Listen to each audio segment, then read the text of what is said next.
The next stage is to shape the top of the lyre. Now you can leave this, just round this off gently if you wish. You don't have to shape it, but I like to round off at least the top section. In the same way as the Sutton Hoo and some of the other Anglo-Saxon lyres are done. But if you want to follow the more European lyres, they tend to have less rounding. The reed lyre or the Hedeby lyre, the overflat lyre. These have, you can just round this over if you wish with it to take the chamfer off. Now you want to take off enough wood to make it comfortable when playing, but not too much wood to make it weak, especially because it's a one-piece head on this example. And the same for the lower side. We're going to round off this edge at the bottom later as well.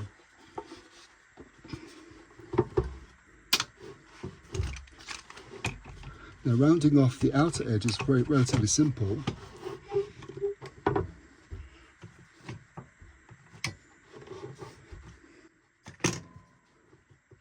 Again, we use our plain take with a set of fine shavings.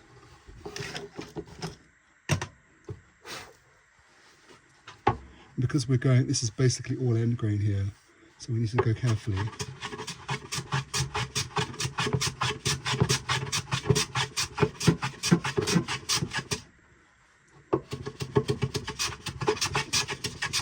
And we're going to work from both sides. Now this part you can take a sand or two, or you can whittle, that's another way of doing this. If you take your whittling knife, you can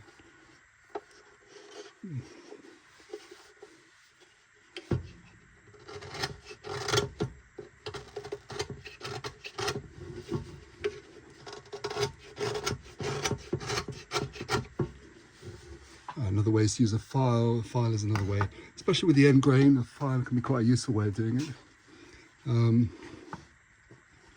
Just going to take off that.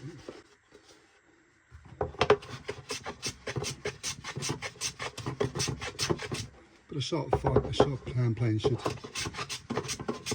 at least make a good start. And if you want to use a disc sander or something, then just take care, clamp it down, and don't take off too much of your time. If you go to the top of the lyre and mark a section here and leave the middle untouched, that way you know that you're not going to over round the top. So what you want to do is what you're trying to do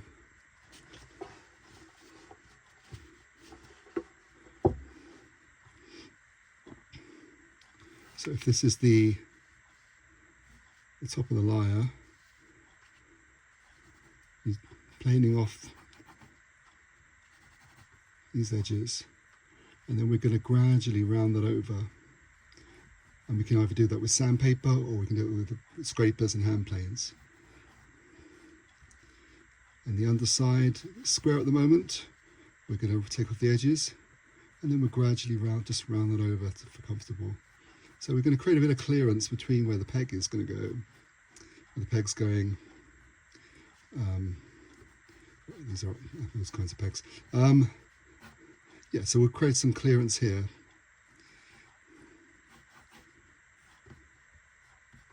So we're leaving maximum wood in this section. We're just cutting it away there, lightening it up. It means that the lyre isn't top heavy as well, to remove some of the wood. If you leave it too chunky up here, especially with a lighter lyre, it can be quite top heavy. So you don't want to leave too much chunky wood up here. These are normally quite thin. Think about the Trossingen lyre with its, is it 12 or 14 millimeters at the top thickness. It's a very light lyre, and it balances better in the hand when it's thin. So don't leave it too chunky up here. Even the Sutton Hoo, which is a much more robust lyre, is about 20 millimeters and tapered at the top here.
starting to round over the front bit.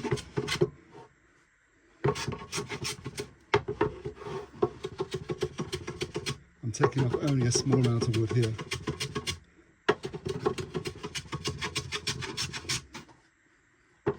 Good. You can do most of this with a knife if you take your time, or you can use scrapers.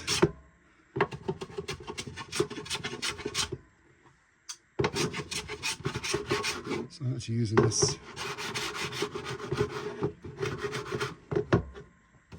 And this would be the same if I was using my paw.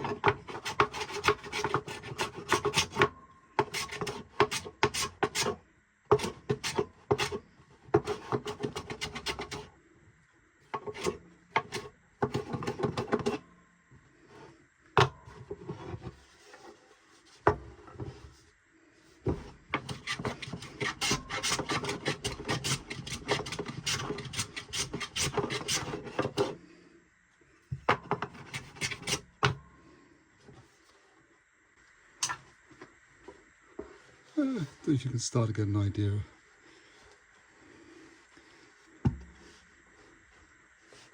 So we have taken off the corners here. There's still got a lot of work to do, there's a lot around it to do. You can see things to do this and then come back.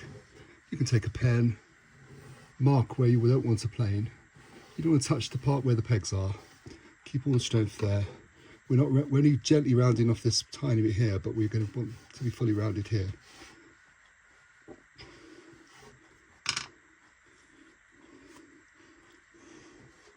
And you can also use a sanding block at this here.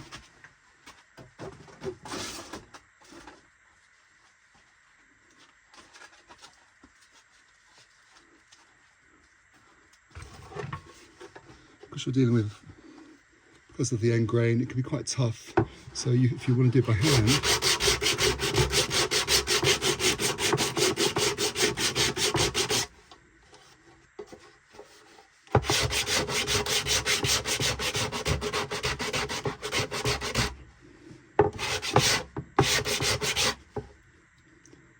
so use like an 80 grit to shape and then move to 120, 180 to clean up. And this internal part, you can use spoke shaves, draw knives.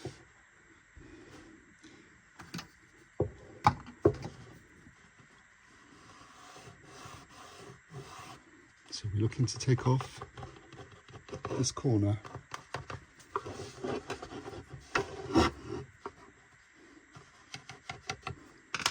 I'm taking off some weight.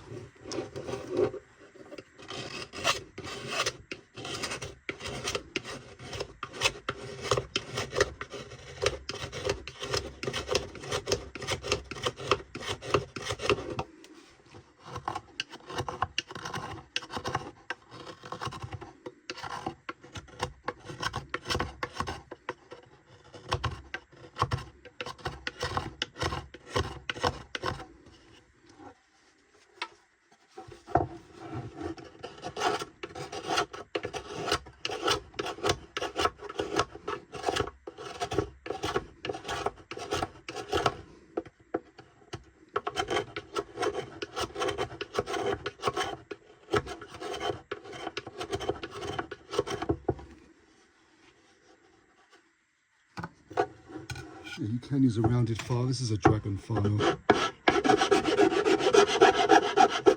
This is a file meant for wood.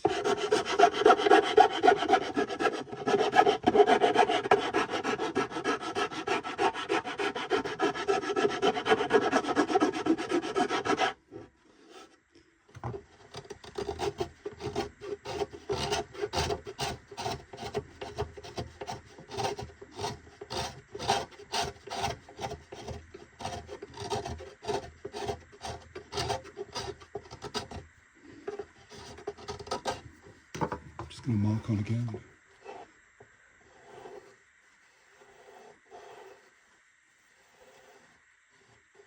That's about as far as I want to go. Go here. That's as far as I want to go there. Before we sand anyway, at least.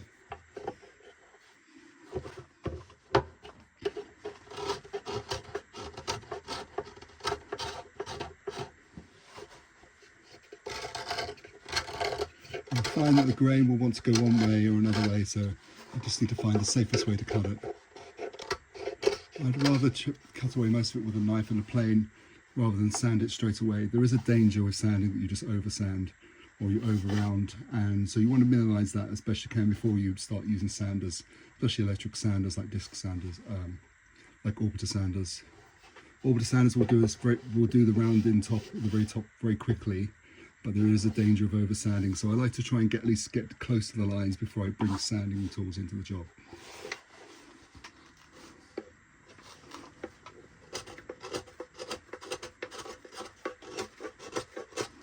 Here I'm using my finger to control the cut. I'm holding the knife very securely. The only place the blade can go is inside the lyre. I try and keep the blade as far away from us as possible.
As well as using a purpose-made scraper, you can also use your knife as a scraper on the end grain.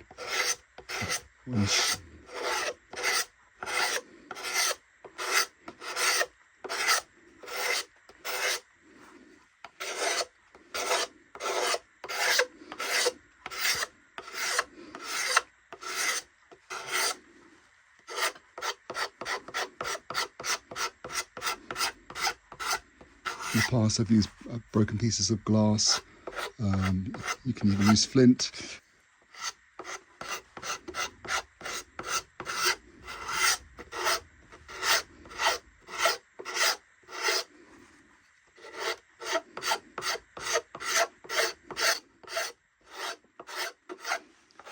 And for a nice smooth transition over here, we'll do the same on the underneath as well.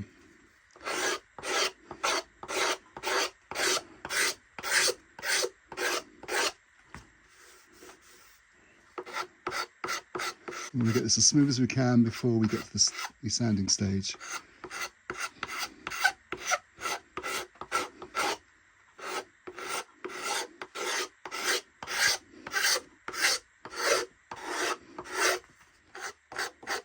Most of this is now done by eye. I've done so many of these lyres that I know what I'm after.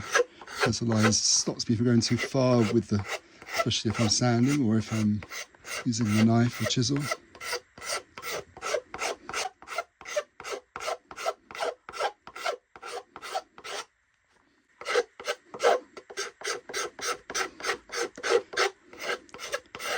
You can see the grain here is a bit more tougher, so if you find the grain, you find which way it works best.